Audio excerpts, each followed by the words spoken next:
asked for chopsticks at my boyfriend's family dinner, and his father threw me out of the house for dishonoring his Korean heritage. The waiter placed the bibimbap in front of me, the stone bowl sizzling. I reached for the chopsticks. Get out. Mr. Park's voice cut through the restaurant chatter. Get out of my sight. The entire table froze. His wife dropped her spoon. My boyfriend Ethan went pale. Dad? What are you? She dishonors our heritage. Mr. Park stood, pointing at me with trembling hands. Using chopsticks like some. I sat there, chopsticks halfway to the bowl, bewildered. I'm sorry, I don't understand. Of course you don't. He grabbed my plate and shoved it away. Leave, now, before I call security. Mrs. Park touched his arm. Honey, please. He shook her off and stormed toward the kitchen, shouting in Korean. Other diners stared. Ethan grabbed my hand. I'm so sorry. Let's just go. But what did I do? I can't explain here. Please. We left. In the parking lot, Ethan's hands shook as he unlocked his car. Your dad just kicked me out for using chopsticks at a Korean restaurant. Explain. He slumped against the car. It's complicated. Try me. His phone buzzed. It's my sister. I heard Mina's voice. What the hell did your girlfriend do? Dad's in the kitchen yelling about colonizers and appropriation. She used chopsticks, Ethan said weakly. So, we're Korean. That's what we— Oh no. The line went quiet. Does she know? Know what? I grabbed the phone. Mina, what is going on? Where are you from? She asked carefully. Riverside. Why? No, I mean, your family.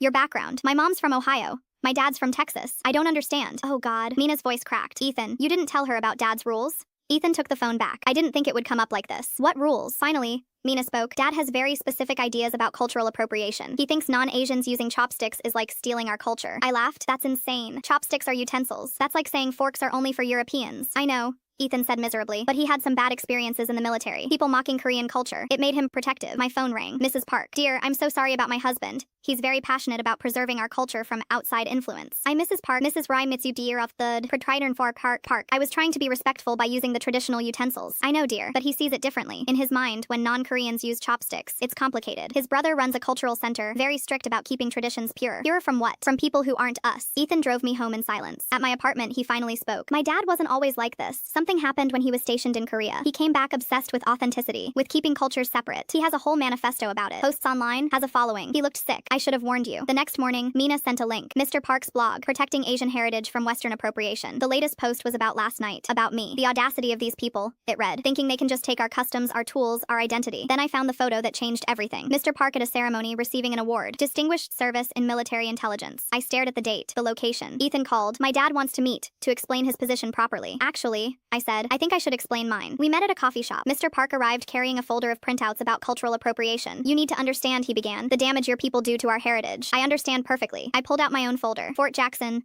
2018. Military Intelligence Language Training Program. His face changed. I spent 3 years learning Korean for the Army. Studied under Master Sergeant Kim Sung-ho. I placed my certificate on the table. Distinguished honors in Korean cultural immersion. Mr. Park's folder slipped from his hands. You know what he taught us? That using chopsticks properly shows respect. That refusing them is the insult. I leaned forward. I scored higher than you on the military Korean proficiency exam, and I trained your nephew. My daughter's father only wanted her back so his dying mother would hand him her estate. My daughter Iris has never known her father Nolan. We were together briefly in college, and when I found out I was pregnant, he told me he wasn't ready to be anyone's dad and vanished. No calls, no money, nothing. For 5 years, I raised Iris completely alone. She asked about her father constantly. I never badmouthed him. I told her daddy lived far away and maybe one day she'd meet him. On her 5th birthday, she blew out her candles, and when I asked what she wished for, she whispered, I wished for my daddy to come find me. I had to leave the room so she wouldn't see me cry. Nolan never once reached out. I sent him updates through his sister Bridget, who was the only one in his family who still talked to me. Bridget told me Nolan saw the photos but never said anything about them. He knew Iris existed. He knew what she looked like. He just didn't care. Then, out of nowhere, when Iris was 5.5, Nolan called me directly. He said he'd changed and wanted to be in Iris's life. He asked if he could start seeing her on weekends. I was suspicious, but I thought about Iris blowing out those candles and what she'd wished for. Against my better judgment, I said we could try supervised visits at my place first. The first visit was strange. Nolan showed up with brand new toys still in the packaging and a dress 2 sizes too big. He didn't know her favorite color, her favorite show, or what grade she was in. He kept checking his phone, but Iris didn't care. She was glowing. She sat on his lap and showed him every drawing she'd made that week, and he barely glanced at them, but she didn't notice. She was just happy her daddy was there. I gave him 3 more visits. Each was the same. He'd show up, zone out for an hour, then leave. But on the 4th visit, something changed. He asked if he could take Iris to meet his mother Gloria. He said Gloria was very sick, and it would mean the world to her to meet her granddaughter. Bridget confirmed Gloria had late-stage cancer, and didn't have long. I wasn't heartless. I agreed, but told him I was coming too. We drove 40 minutes to Gloria's house, which was massive. 5 bedrooms, a wraparound porch, property that stretched farther than I could see. Gloria was frail, but sharp. She held Iris's hands and said, "Oh, my sweet girl, I've waited so long to meet you." Iris loved her immediately, but then things got uncomfortable. Nolan kept positioning Iris next to him like they were posing for a photo nobody was taking. He'd put his arm around her and say, "We spend so much time together, don't we, princess?"